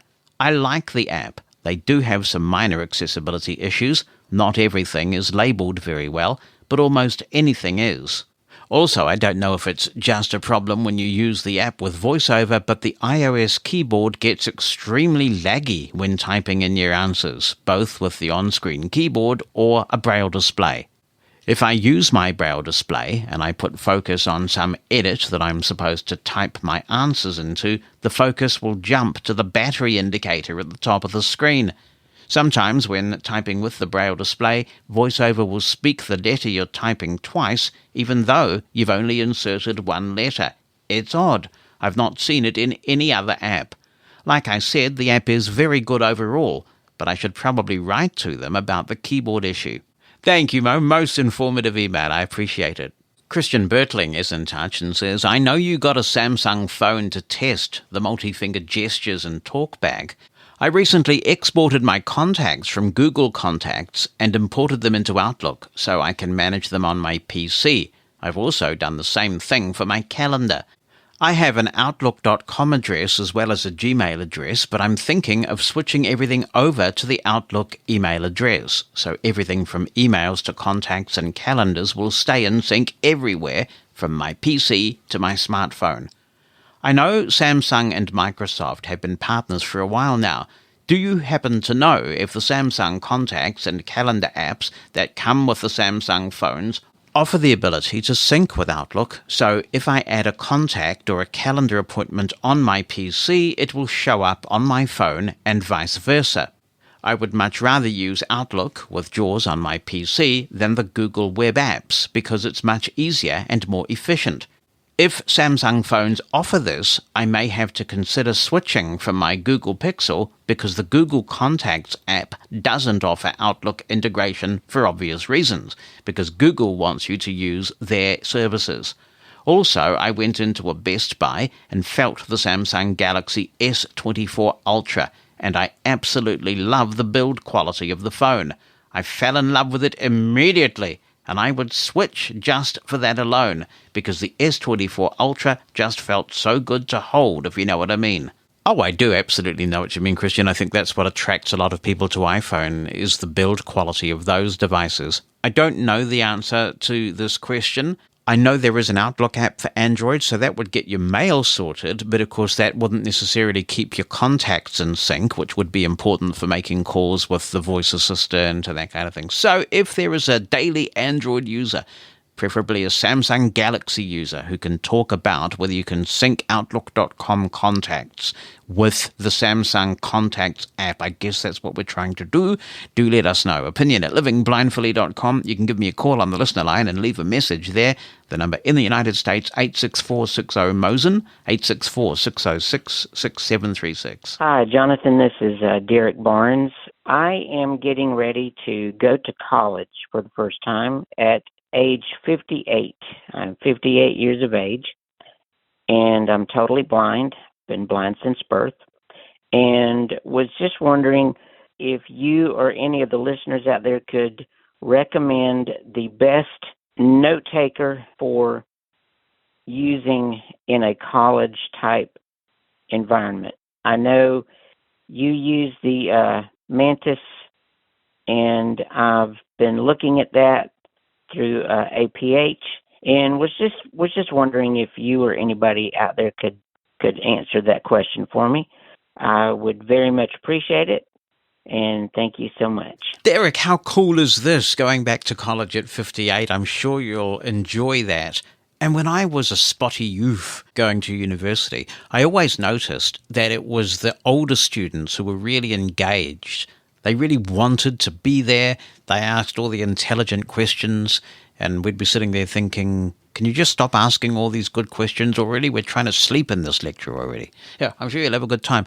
This is a big question, mate, because I suppose it depends on your own preferences. The fact that you are looking at a Mantis suggests to me you are a Braille reader. You didn't say that, but I guess you must be, because the Mantis has no speech. So then it may come down to, do you like using a Braille keyboard, or would you rather use a QWERTY keyboard? Are you a proficient user of the operating system that you use most? For example, if you use an iPhone and really thrive with the iPhone, you may be able to get by with apps like Ulysses and Drafts and a good Braille display. Or maybe you are a Windows ninja, in which case a really cute little portable laptop computer with a Braille display could also serve your purpose as well. But if it's dedicated note-taker devices that you're after, the Mantis is a good one. I really like that. If you want speech as well, though, of course, the Mantis does not have speech. There are always the venerable note-takers like the ones from HIMS and the Braille Sense range. Of course, HumanWare has the Braille Note Touch. HumanWare also has the Brailliance, which is essentially the Mantis software with a little bit more, because there's speech in the Brailliance. There's also speech in the Chameleon from APH. And there are many other note-taker type products out there as well. So it would be useful to know, what do you really like to do? And I think that would help narrow it down. But if you live somewhere where it's possible to go to a blindness agency and get your hands on these products and try them out, that would be really good. If you can narrow it down to a set of criteria, like these are the top 5 things that I want my device to be able to do. For example, I want it to be able to talk as well as have Braille. You might say I want it to be standalone and then I get the files off later, or I want it to work really well with the particular computer I have, or whatever. If you can give that criteria, then that helps to narrow down the choices. But others may have some views on this as well. Most important, all the very best with your college journey. That is super cool. Stay informed about living blindfully by joining our announcements email list. You'll receive a maximum of a couple of emails a week, and you'll be the first to learn about upcoming shows and how to have your say. You can opt out anytime you want. Join today by sending a blank email to announcements-subscribe@livingblindfully.com. Why not join now? That's announcements-subscribe@livingblindfully.com and be in the know. Now we're going to talk about the other Zoom. We've been talking about the Zoom audio recorders a lot of late, but this time we are talking the Zoom audio and video conferencing platform. David Lipovsky writes in and says, "Hi Jonathan, here is a doozy of a new barrier I just encountered. I'm eager to know if others encountered it. I suspect that Zoom has updated its PC app causing this. In the past, if I log into a Zoom meeting where the host is recording it, I get an announcement via JAWS saying it is being recorded. I can tab to an OK button to say I agree. Then I am able to take part in the meeting fully. Yesterday and today, I logged into 2 different Zoom meetings where the recording is already in progress.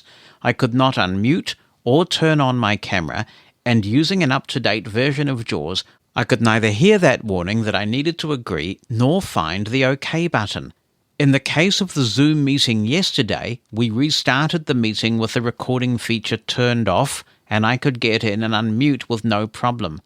Then they turned the recording back on, and again, no problem. Today, I was to speak on a panel via Zoom, and the recording was already in progress. Again, I could not unmute. I urgently called the IT support folks at the law school where I teach part-time.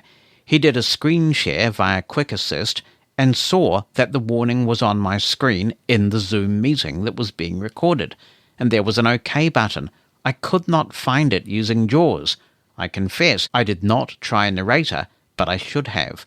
My IT fellow remotely clicked the OK button in Zoom, and then I was totally able to unmute, turn on video, and make my hopefully dazzling speech for the conference I was addressing. My IT fellow concluded that Zoom broke accessibility.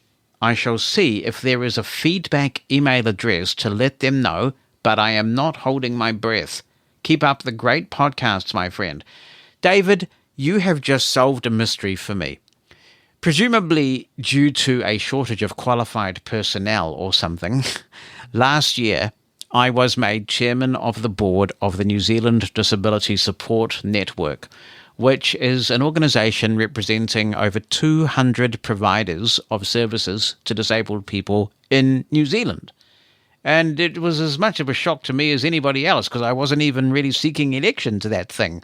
I kind of got drafted. Anyway, I was chairing a meeting of the New Zealand Disability Support Network just the other day, and we took a break. And rather than just turn off my camera and my audio while that 5 or 10 minute break was going on, which is in retrospect what I should have done, I exited the meeting.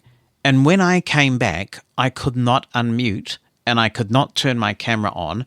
And I rebooted the computer and I tried several things, and I'm holding up the meeting because I'm the chairman of the board. So they can't resume the meeting because I can't chair it. And then I thought, look, this is ridiculous. I'm holding everybody up.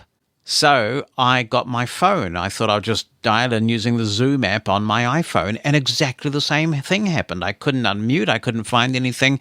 And I don't believe I found the recording notice. Now that you mention it, we were recording by the time I resumed. So that sounds like the common denominator that I didn't know about. In the end, the only way I was able to continue with the meeting, because I was panicking, trying to get back into this thing, I dialed in using the good old-fashioned telephone, one of the Zoom phone numbers, and was able to chair it that way.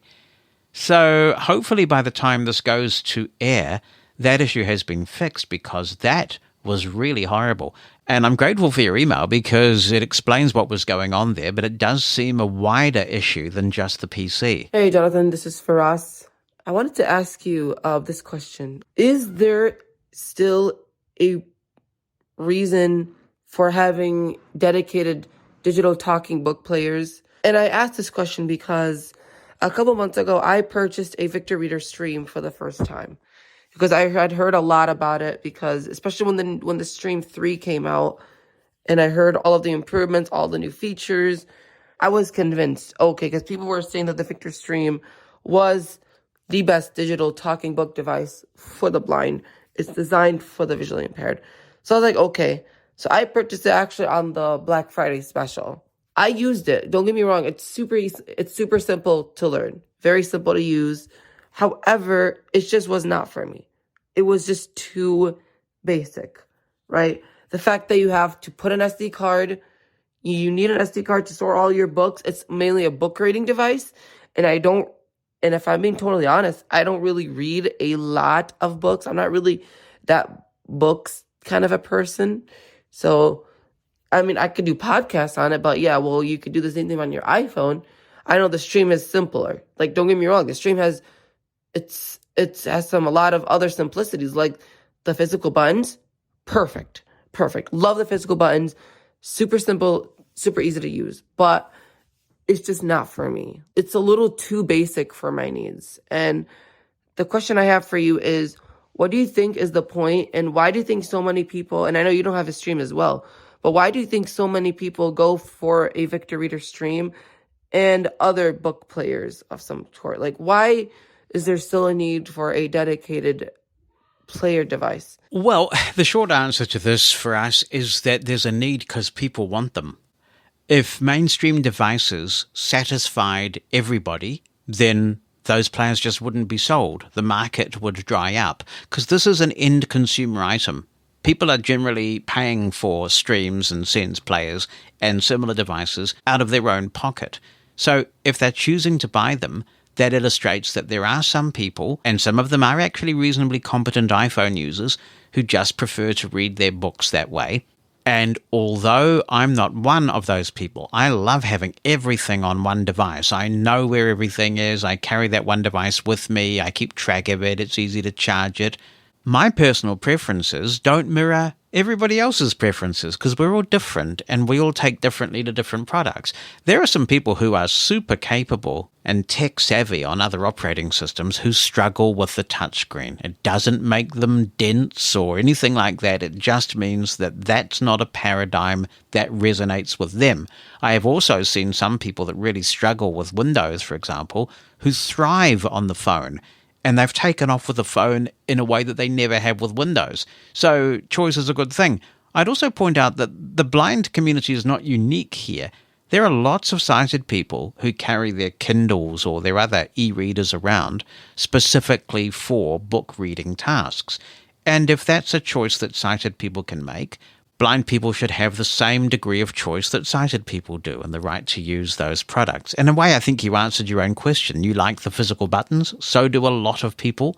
Some people see the SD cards as an advantage because you can have SD cards for different types of book collections.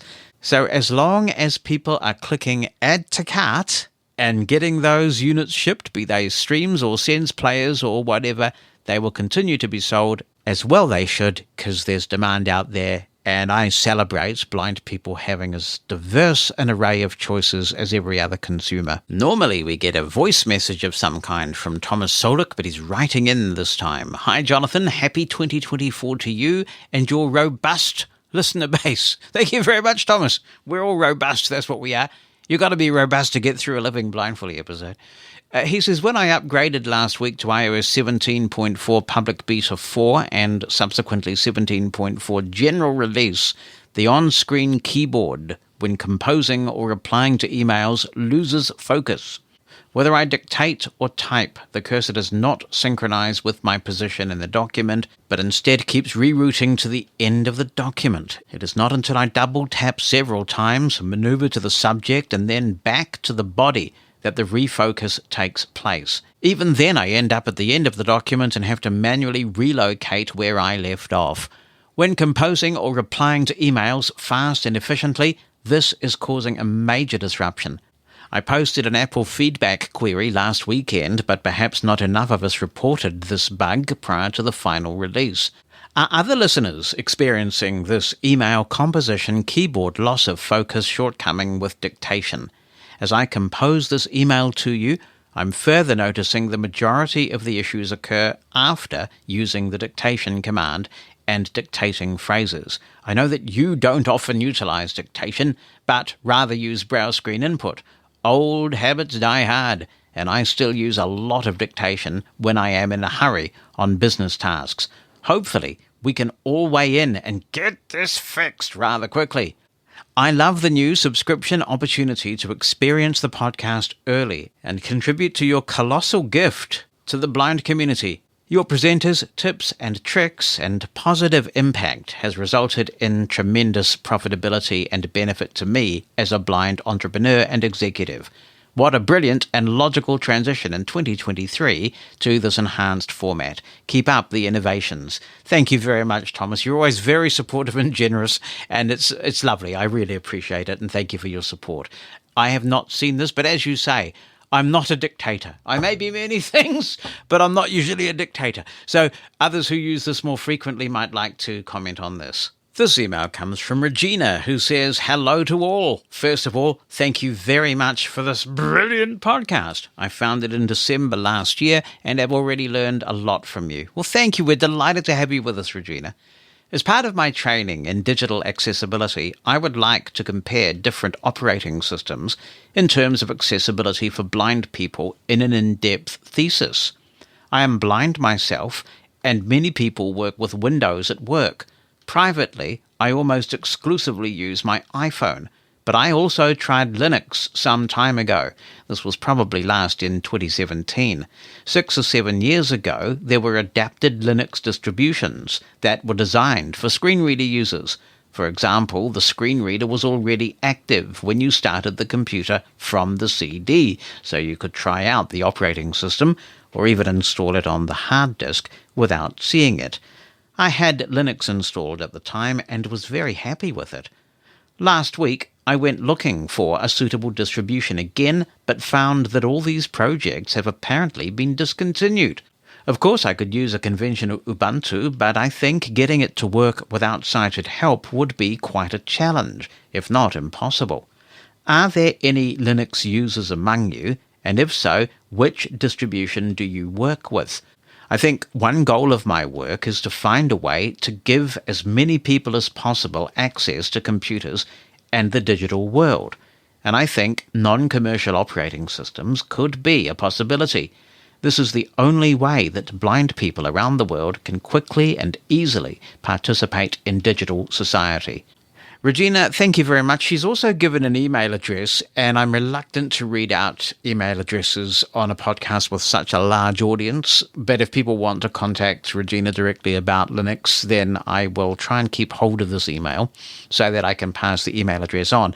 However, this is a topic that I think many people would be interested in. So if you have any thoughts to share on how to get up and running with a Linux distribution, are there still Linux distros out there? You can just chuck them on there and they come up talking. Tell us what you know. opinion@livingblindfully.com is the email. You can attach an audio clip and give my voice a break, or rather give you a break from my voice. Or you can give us a call in the US, 864-60-MOSEN. That's the number, 864-606-6736. Rich Beardsley is writing in to comment on episode 268. He says, "Hello, Jonathan. Hope you're well." Thank you, Rich. I'm super well. Hope you're good too. Great show. Well, thank you. It has been interesting, says Rich, learning about the different assistive tech products and ways people kept up with them in the past. Being born in the early 2000s, I didn't experience the Braille and Speak or any of the early assistive tech devices you've been discussing, but I've heard about them and seen some demos online. The first blindness-specific device I ever had any experience with was the original cassette player from the National Library Service here in the US. I didn't have it for long, though, since they introduced the digital machine shortly after I received the tape player.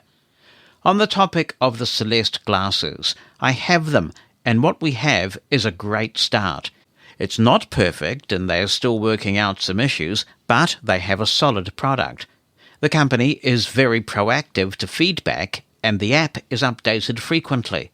Like many others that are following this product, I appreciate that the company plans to upgrade the hardware.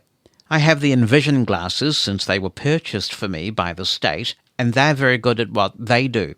Since I received my glasses in 2021, I qualified for a free upgrade to the Pro plan. While I'm not concerned about Envision continuing to make good software, I am concerned about the hardware. As most people are probably aware, Envision is using the Google Glasses, and this product is no longer supported by Google. What's going to happen when people's units get damaged or the hardware starts failing as it ages? People are spending over $1,000 for this product, so they should be getting hardware that's officially supported. I paid for a whole year of the Celeste subscription up front, so I didn't have to worry about the $50 payment every month. Being on a fixed income, I have to save whenever I can. The year up front isn't exactly cheap, but it does save you money in the long run. Another thing I appreciate about this product is that it looks like a standard pair of glasses. With the Orcam, you have a thing sticking to the side of the glasses that makes it obvious you're using an assistive device. With the Envision glasses, the whole right side is thicker than the rest of the unit to accommodate the electronics, and they don't come with lenses unless you pay extra for a frame that can hold them. The Celeste looks and feels like a pair of safety glasses, but they're slightly thicker to accommodate the electronic components. Unlike other wearables, the Celeste camera is in the center, so this should make tasks such as reading text a little easier, since you don't have to look off to the side or hold whatever you're trying to read at a specific angle. I haven't been able to go out to a mall to try things like identifying stores, but when taking a walk in my neighborhood, it was able to identify stop signs whenever I passed one. I couldn't get it to find street signs, but that may be because there were none near me. Although minor, I do have a couple complaints about the product. The first one is the speech you get if you're playing audio through the phone. It's not hard to understand, but it is robotic, and there's no way to speed it up. I also feel like the power on and off sounds are a bit too long. Just a single beep to let me know something is happening would be good. The third thing I wish they'd done differently is use USB-C.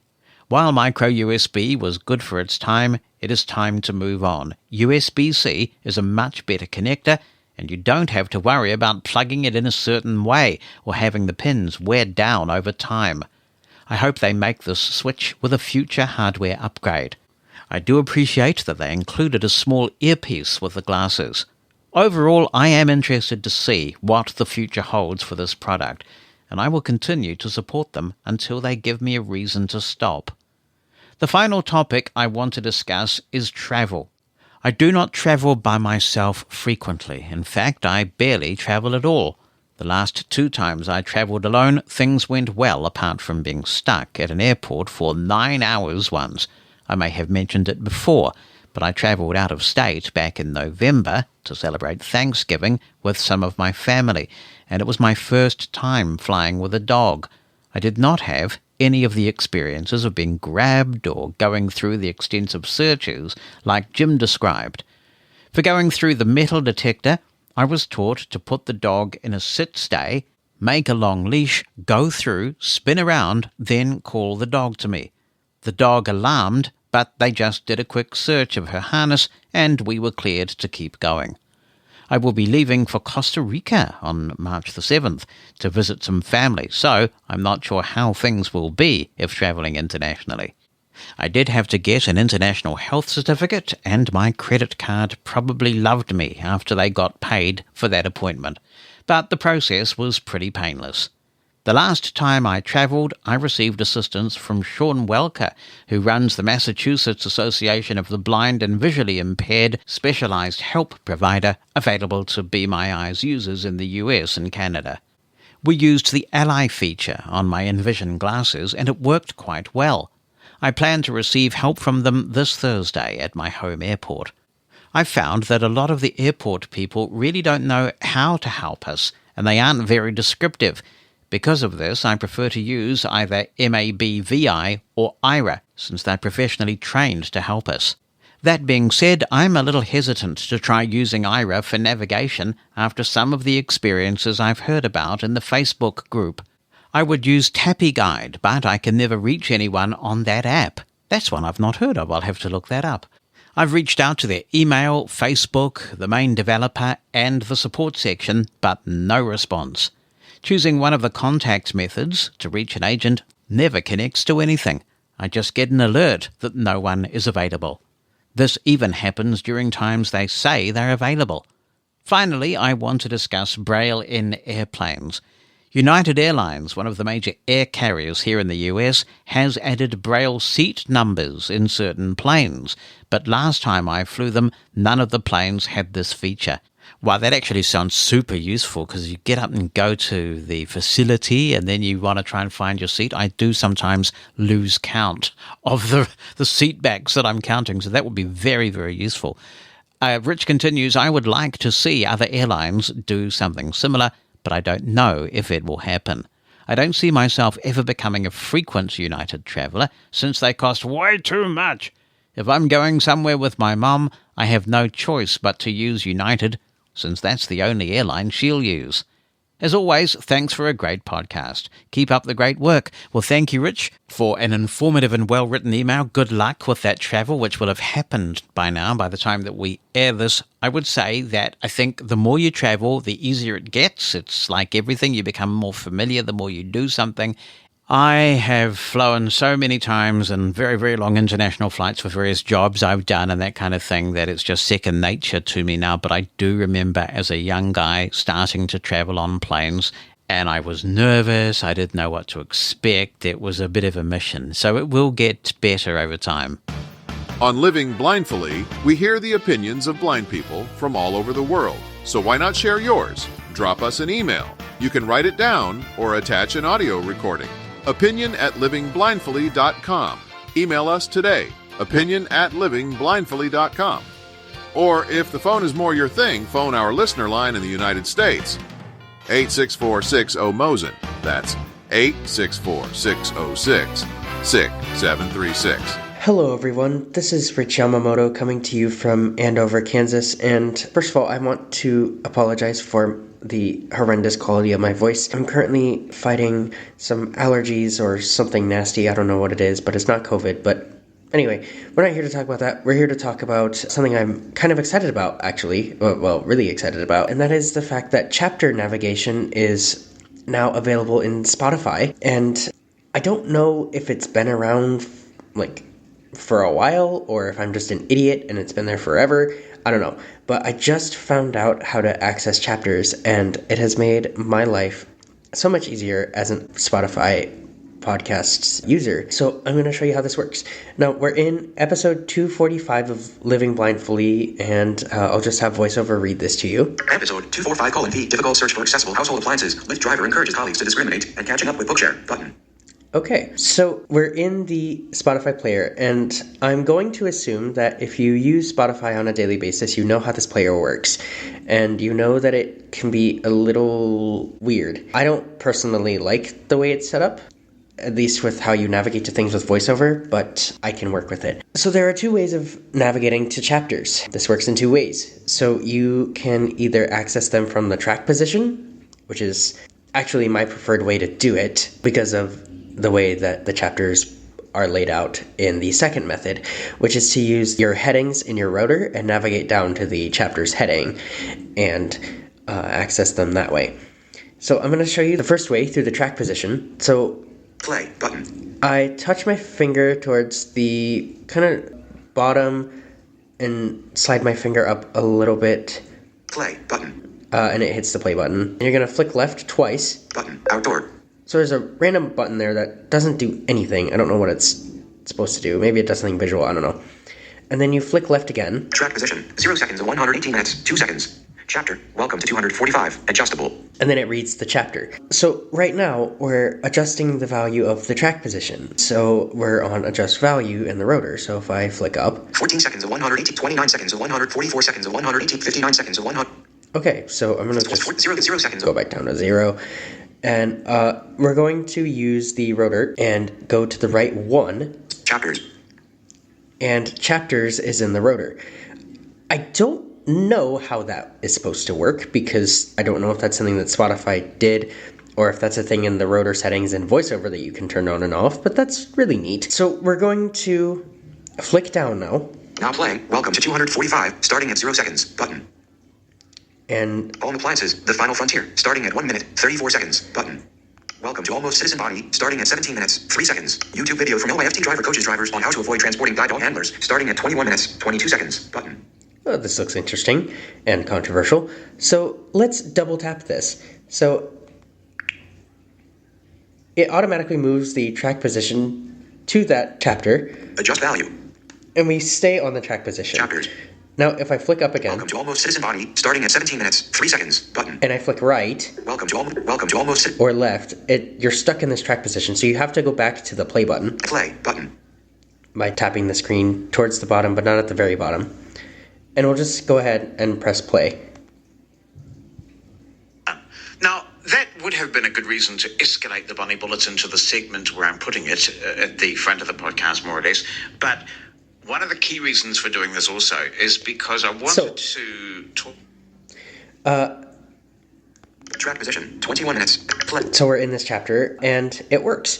So now I'm going to show you this other method, and it is using the chapter's heading. So I'm going to access headings on my rotor. Navigation, screen recognition, vertical headings. And I just turned left on the rotor. Chapters, heading. And I flick down, and the best way that this works for me is if I flick to the right. All chapters, button. And double tap all chapters. All chapter. Close, button. Episode 245:P. Difficult search for accessible household appliances. Lift drive. So then we have the heading for the for the episode. Welcome to 245. And then we have all the chapters. All appliances. Welcome to YouTube video from iOS 17 is in quite good shape ahead of release. Be my AI not recognizing faces. Audible and the Victor Reader stream. More on accessible TVs. Starting at 42 minutes. Comments on various recent topics. Searching for a Lingo card. A workaround for inaccessible chapter buttons in Apple Podcasts. Marianne Mendez talks NFP conventions and Jack Mendez talks tech training and the PC versus Mac. Starting at 1 hour, 40 minutes. So let's just play this.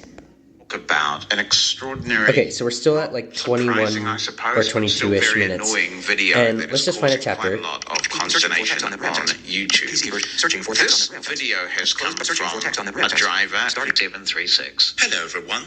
And then if you double tap the chapter, it just jumps you there, and it does it very seamlessly. Click close button. But in order to get out of this, you have to click the close button.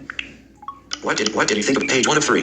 And Spotify has this thingy at the bottom of the player that's like, what did you think of this podcast? How did you like it? And I believe that's a feature that it has on its own. But that is how you access chapters. Currently, there is not a way to access Living Blindfully Plus on Spotify, which is something interesting that I don't necessarily know if there's a way to fix. I don't know. There's not a place where you can add podcast URLs because podcasts and Spotify have their own database, I believe.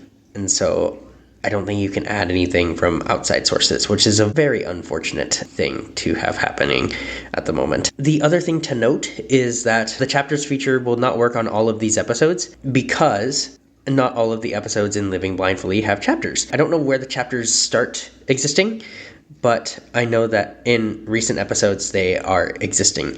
So that is good to know and something to be aware of. Aside from that, thank you for listening to this, and I hope that this finds you well, and I hope that this helps you if you are a Spotify podcasts user. Thank you very much, Rich. Chapters in Spotify date back to about 2018 or thereabouts, and we were doing chapters on the Blind Side podcast, and I did give a demonstration back then on the Blind Side, but I think it has changed a bit. I don't recall that custom rotor action. It's pretty cool that somebody at Spotify cared enough about podcast chapters to create that custom rotor action. That is highly commendable. Every episode of Living Blindfully has always had chapters, and that goes way back to the Mosen at Large days, with one exception, and that is the long Apple recaps that we do after an Apple event. They tend not to be segmented by chapters because time is of the essence and we want to get them out there. But they've all had chapters, right back to episode 1. So if you're not seeing them, that is something to do with Spotify, and I can't explain that. Transcripts of Living Blindfully are brought to you by Pneuma Solutions, a global leader in accessible cloud technologies. On the web at pneumasolutions.com. That's PNEUMA solutions.com. This one comes up from time to time, and this time it's been inspired by the discussion that we've had on security experiences. Rick Roderick is back, and he says this is not the issue of security, but it does involve going through airports. Why do all these airport people keep asking those of us who are blind, do you need a wheelchair? Does the problems with our eyes affect our legs? Actually, I don't mind being asked once. I recently took a Southwest flight that involved going through a hub. Before we boarded the plane, an airline employee asked if I needed a wheelchair. I said no. When I got to my destination, another Southwest employee asked me the same question. Why didn't the employee at the first airport pass the word down the line that I didn't need a wheelchair? I have a feeling that if I had said yes, one would have been waiting for me. I have more limited stamina than I once did. I may actually want one if the distance is great. I have back and knee problems. Another thing I have noticed. Why don't airline employees who are helping us take us on the trams or buses that are used by people without disabilities? I would like for these employees to be taught to help us to evaluate these situations so that we can determine our needs and communicate them effectively.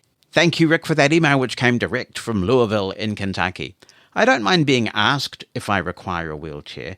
What I strongly object to and always push back on is if they try to force me to sit in a wheelchair. If the conversation goes, "Would you like a wheelchair, sir?" and I say, "No, thank you, I'd enjoy the walk, I've got a long flight coming up," and I explain the process, then that's fine. But it's when they start infantilizing and essentially taking my rights as a customer away and insisting that I take accommodations that I don't require that I will push back. And I've learnt now in the United States that if you really get into a pickle at the airport, you've got to ask for the complaints resolution officer, the CRO, the CRO. That seems to be the magic word, and that can often get things unstuck if you really do have a problem. These people I know are paid very little and staff turnover is high, so training can be a real challenge. But I don't think it's too much of an ask to expect that when they are given whatever training they are provided with, the key message is these people are paying customers. If they tell you they don't require something, then they don't require something. Listen to them. I don't think it's hard. And I know some people just go with the flow and sit in the wheelchair. I will not do that. It's an accommodation that I don't require. Regarding getting from one terminal to another or one gate to another in a very long airport, this varies a lot, but most of the time I have found myself being on the various transportation systems in large airports. In Auckland, New Zealand's largest city, they have a domestic terminal and an international terminal, and they're not connected in any way, so you have to take quite a long walk. And there is a bus that you can take between terminals if you want. I quite like the walk on a nice day in Auckland, although it rains a lot in Auckland. I never noticed this when I lived there. I grew up in Auckland, but I notice it when I go back. It seems to be raining all the time. Maybe it's me. Maybe I just attract the Auckland rain. But they used to have a special van, and they used to have these volunteers who were actually brilliant. They were very well-trained volunteers, and I got excellent assistance pretty consistently at Auckland Airport, and they would take you in this van. It was interesting, but they seem to have gotten rid of the van now. I guess it's a result of cutbacks or something, and you either can convince someone to walk with you if the weather's good and there's time, or you just go on the bus with everybody else. And I find that is often the case. I see that in Los Angeles, where they have a bus system, and various other airports around the place. Well, I'm delighted to say that I'm not about to jump on a long-haul international flight, but I am about to travel off your podcast player. So thank you for listening over the last couple of hours. I'm very glad that you did, and I hope you found it enjoyable, and do spread the word if that's the case. We look forward to being back with you next week, and remember that when you're out there with your guide dog, you've harnessed success, and with your cane, you're able.